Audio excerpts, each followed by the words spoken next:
Uma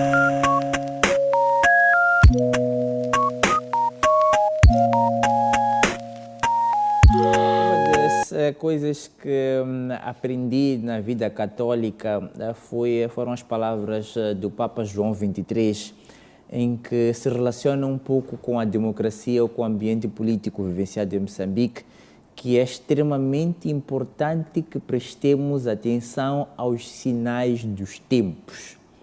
E nós continuamos ciclicamente a ignorar os sinais dos tempos. Quando eu digo que continuamos ciclicamente a ignorar os sinais do tempo, faço menção a dois aspectos. O primeiro é que nós não aprendemos com o tempo que os tempos mudaram, que já não se trata apenas de Frelimo, Renamo, já não se trata apenas de Frelimo, Renamo, MDM, Podemos agora, ou etc., mas temos outros atores importantes. Se nós olharmos a título de exemplo, até poderia ser suspeito, mas é a realidade, nós temos a própria sociedade civil em Moçambique, que acaba também contribuindo imensamente para a democracia. Vamos falar, por exemplo, do estudo de democracia multipartidária, vamos falar, por exemplo, do CIP, vamos falar do SESC, vamos falar do DECID, vamos falar das tantas outras organizações que trabalham neste dossiê e até estiveram, inclusive, dentro do processo de negociação do DDR para a sua implementação com outros governos a nível internacional. Mas parece que nós cometemos o erro de automaticamente ignorar esses atores da própria sociedade civil para poderem fazer parte deste processo. Porque se nós formos analisar agora, comete-se um erro uma vez mais, que é colocar apenas os partidos políticos a dialogarem, mas não se coloca nenhum membro da sociedade civil. Os partidos políticos a dialogarem por si só é muito perigoso. É muito perigoso por quê? Porque têm as ideias centradas numa caixa. É como se estivessem todos eles numa ilha a defender os seus ideais. Mas se buscas alguém que está fora da ilha, automaticamente essa pessoa consegue ter uma visão global do que vai acontecendo ou vem acontecendo a nível da própria sociedade. Sente que continua a haver a tal de exclusão, digamos assim. Continua assim a existir essa exclusão e não sabemos porquê. Mas até podemos buscar um outro exemplo prático para poder justificar. É que, por vezes, o envolvimento da sociedade civil em alguns momentos é tida como uma posição de afronta.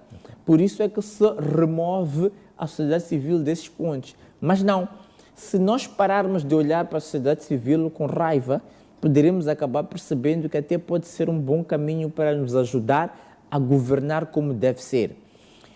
Eu até hoje não compreendo porque é que a primeira vez em que o ex-presidente da República, Filipe Jacinto Nyusi, convidou os líderes dos partidos com assento parlamentar, eles negaram de poder continuar com o diálogo. Mas por que é que, repentinamente, eles mudaram de ideia sem nenhum esclarecimento, estão ali a discutir e etc. Eu me recordo das primeiras declarações que foram que não podiam continuar o diálogo sem o Venâncio Mondlane. Mas depois, os mesmos estavam já na sala de negociação a dialogar. O que é que mudou? As manifestações continuam ou não? Continuam. Se as manifestações continuam, estavam na sala de diálogo, ignoraram um ator ou outros atores, automaticamente também a culpa, o sangue de tudo isto que vem acontecendo também é deles. Porque eles, na qualidade de líderes da oposição e sabendo do que a sociedade precisa, eles não conseguem ter a visão ou o ponto de firmeza para demonstrar que a sociedade moçambicana precisa disso. E mais uma vez eu defendo que sem a estabilidade, com a presença do Venâncio Mondlane, mas também da própria sociedade civil, automaticamente não teremos nenhum efeito. Eu não preciso estar lá, mas eu gostaria que outros atores da sociedade civil estivessem presentes neste diálogo. Acho que ali poderia mudar. E atenção, não tendenciosos, imparciais. Como é que interpreta, como é que analisa este silêncio, digamos assim, de figuras como as que mencionou Joaquim Chissano, Armando Guebuza, chamo aqui também a colação Graça Machel, por exemplo, nesta tentativa, nesta possibilidade de persuasão do Presidente da República para rapidamente encontrar uma solução sentada com Venâncio Mondlane e, consequentemente, parar-se, portanto, com as manifestações no país. Fiz referência aqui, por exemplo, no dia de hoje, segunda-feira, grande parte do país esteve paralisado, pelo menos o sul e o centro estiveram paralisadas as vias e não havia ligação no país. Consequência, entre aspas, e se quisermos, daquilo que são ou que foram as orientações de Venâncio Mondlane em relação, portanto, à forma como a população deveria proceder, digamos assim, sobre o custo de vida, por exemplo. Então, como é que se explica, como é que interpreta esse silêncio dessas figuras de proa do Partido Frelimo no sentido de persuadir para um encontro de solução rápida e imediata, portanto, para amainar o sofrimento do povo moçambicano? Eu acho que, em parte, há aquela medida política de anteriormente que até era usada pelo presidente Samora Machel quando a conversação com o lado sul-africano, que ele dizia que eu não converso com o inimigo, ou não dialogo, ou não faço acordos com o inimigo, com o amigo do meu inimigo. E eu acho que é mais ou menos este espírito que está enraizado ainda, que nós não podemos fazer um acordo ou um diálogo com esta parte, porque seria demonstrar uma determinada fragilidade. Eu penso automaticamente diferente. Acredito que neste preciso momento, se tivéssemos essas figuras a aconselharem, numa primeira instância, ao próprio Daniel Chapo, mas também a estabelecerem contato com o próprio Venâncio Mondlane, não seria uma questão de humilhação. Seria até uma questão, se calhar, muito bem vista pela sociedade moçambicana. Eu faço parte dessa sociedade moçambicana e automaticamente digo isto com quase toda a certeza, que seria um passo muito importante a ser dado. Sente que existe alguma expectativa acentuada por parte da sociedade moçambicana para a realização desse encontro? Eu acho que há uma expectativa, sim, da sociedade moçambicana, porque acredito que a partir daí já vai também trazer uma espécie de alívio a algumas coisas que vêm acontecendo ao longo da nossa sociedade. E isto não está a acontecer, infelizmente.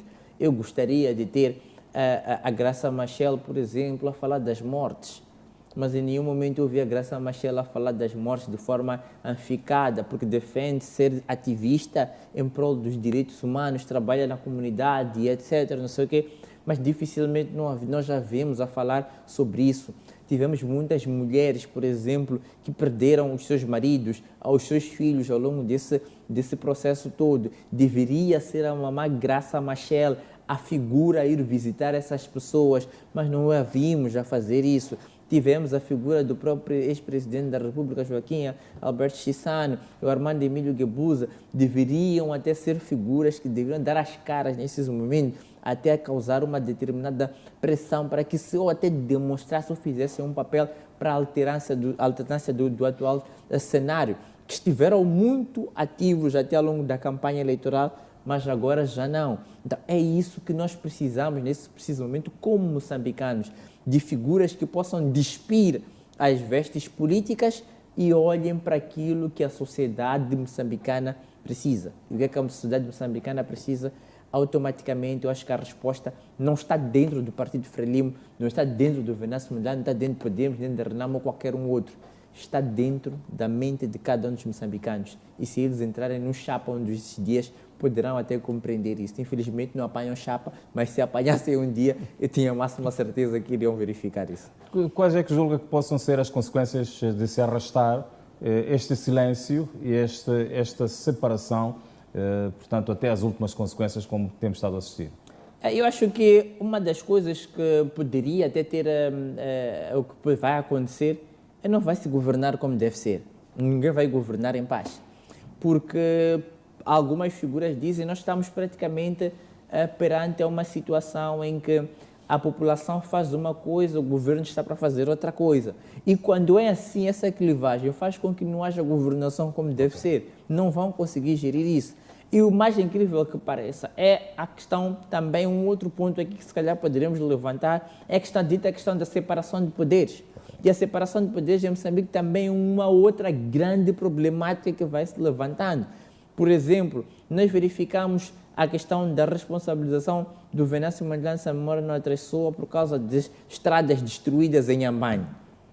Nós submetemos um processo em novembro contra Bernardino Rafael e o ex-ministro do Interior.